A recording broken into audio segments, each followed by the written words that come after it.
はい、お久しぶりです。無職じゃなくなった神谷秀樹です。よろしくお願いします。いやー長かったですねプラチナ辞めてから1年リアルに無職だったからね、本当に貯金がガンガン減ってきましたよ。それはも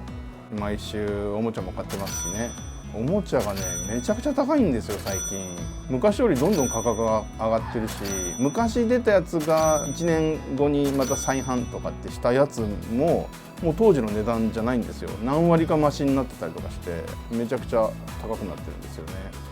そんな話はいいですよね。皆さんもいろいろお聞きになりたいこともたくさんあると思うので、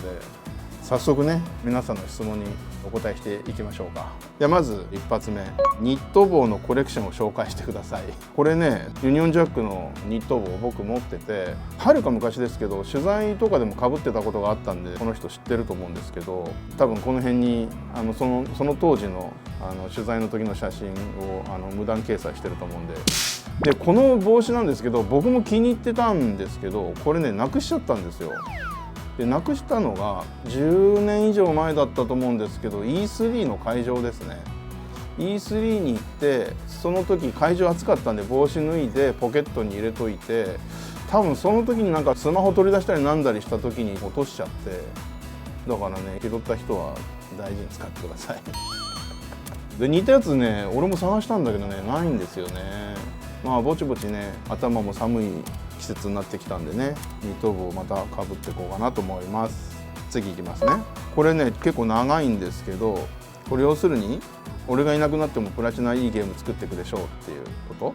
で、田浦君もいるし期待してますってことですよね。まあそれはそれとしてどんな種類のゲームが好きかですよね。ちょっと全文通してねすごく僕も思うところあるんですけど、まず僕の好きなゲームってシューティングゲームとかアクションゲームとか格闘ゲームとかいろんなゲームの種類あると思うんですけど、ざっくり言ってしまえば僕どんなゲームでも好きです。これいろんなところで言ってるんですけど、アドベンチャーゲームも好きだし逆転裁判もねめっちゃ面白いと思いましたし、昔から小島さんのスナッチャーであるとか当時のサイオブレードとかファミコン探偵クラブとかそういうテキストアドベンチャーゲームをやりましたし、当然アクションゲームも好きですしシューティングゲームも好きだしってことは言ってるんですけど、そういうジャンルとかじゃなくて僕が本当にグッとくるものって、これはゲームもそうだし映画とか漫画とかもそうなんですけど、その作ってる人クリエイターの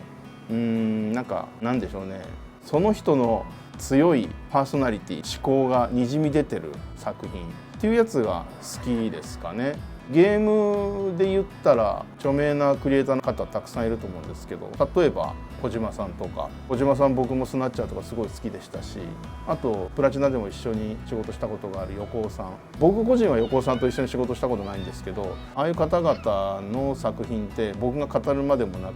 すごくあの人たちの人間性が出てるというか、癖みたいなものというか汁みたいなものが出てるんですよね。これはゲームに限らず映画の作品なんかでも漫画でもそういう個性が際立ってるものってあると思うんですけど、そういうやつが僕好きですかね。なのでおっしゃる通り僕はプラチナからいなくなって、これからももちろんプラチナはゲームを作っていくと思うんですけど、僕は僕でゲーム作りを続けていきますし、僕のこれからやっていく新しいステージで僕らしいゲームを作れたらいいなって僕自身は思ってます。でこれディレクターだけじゃなくて今までゲーム作ってきてその中で一緒にやってきた仲間たちっていうのも、僕が仕事をしてて本当に楽しいなと思ったのはやっぱり個性が強くて仕事に対してもすごく意欲的で、こんな風にしたいんだけどっていうアイデアに対してもっとこんなんしたらどうですかとか予想もしないような、例えばこんなんどうですかっていうことを言ってくれるクリエイティブの強い人たち、そういう人たちと仕事してたのが本当に楽しいなと思いましたし、そういう人たちのおかげでゲームのクオリティってどんどん上がっていって本当に助けてもらったなと思っているんですよ。これからもそういう人たちの助けを借りて信頼できる仲間たちとゲーム作っていきたいなと思ってますし、それをね早く皆さんにお届けできたらなと思います。でそれが誰かの遊んでくれた誰かのお気に入りのゲームになってくれたら嬉しいなと思いますと、優等生的なことを答えておきましょうかじゃあ次行きましょう。俺がクリエイティブディレクターとしてクレジットされてて、で宮田がディレクターとしてクレジットされてて、役割の違いは何ですかってこと。これでも正確には多分俺エグゼクティブディレクターで宮田がディレクターじゃないかな。まあまあいいや、なんかあったら字幕で。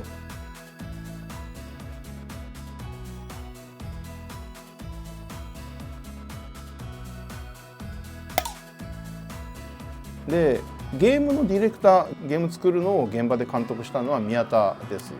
でこの役割っていうのは僕が過去にバイオハザード2とかデビルメイクライとかビューティフルジョーとか作ってきた時の監督と同じチームのトップに立って現場を指揮する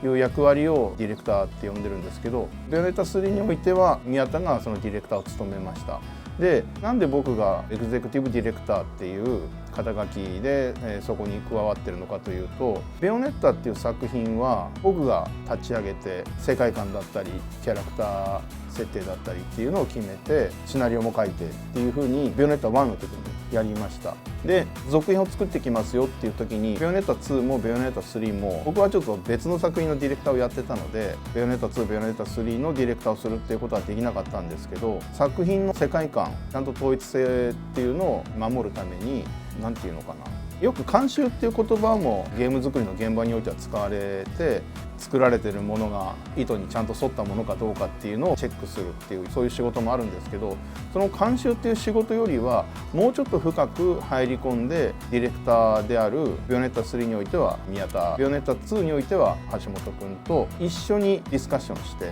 どんなゲームにしようかとか、どんな登場人物出そうかとか、どんな世界観にしようかっていうことを話し合って決めて、監修というよりはもっと現場に踏み込む形でディレクターの上で全体を見守るっていう形を取ったのでエグゼクティブディレクターという肩書きでクレジットされています。これもどういうクレジットにするのが正しいのかっていう決まりがあるわけじゃないので、ベヨネッタ2ではまたちょっと違ったクレジットになってたかなと思うんですけど、ベヨネッタ2でもベヨネッタ3でもセレッサと迷子の悪魔でも同じく現場のディレクターっていうのはそれぞれの作品においてちゃんといて、僕はずっと継ぎっきりで現場についてるわけじゃないんですけど、ちゃんとディレクターとどんな風にしようかっていうことを話し合っていったと。さらにそれに加えてベヨネッタ2、ベヨネッタ3、セレッサと迷子の悪魔においてはシナリオも自分で書くっていう実作業もしたのでエグゼクティブディレクターと名乗りました。なので宮田もやりにくいところもあったかもしれないですね。ディレクターってやっぱり自分のやりたい通り好きなことをやりたい、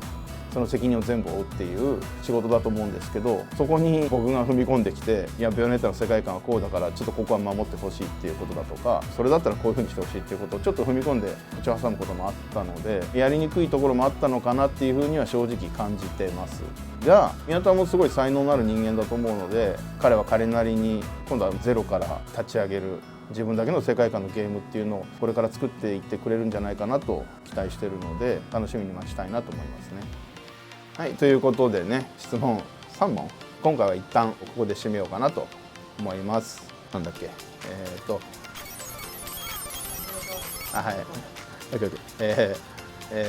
チャンネル登録、グッドボタン、いいね、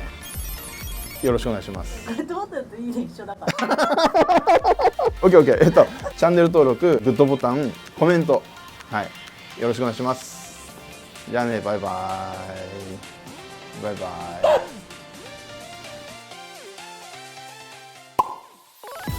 乾杯。乾杯です。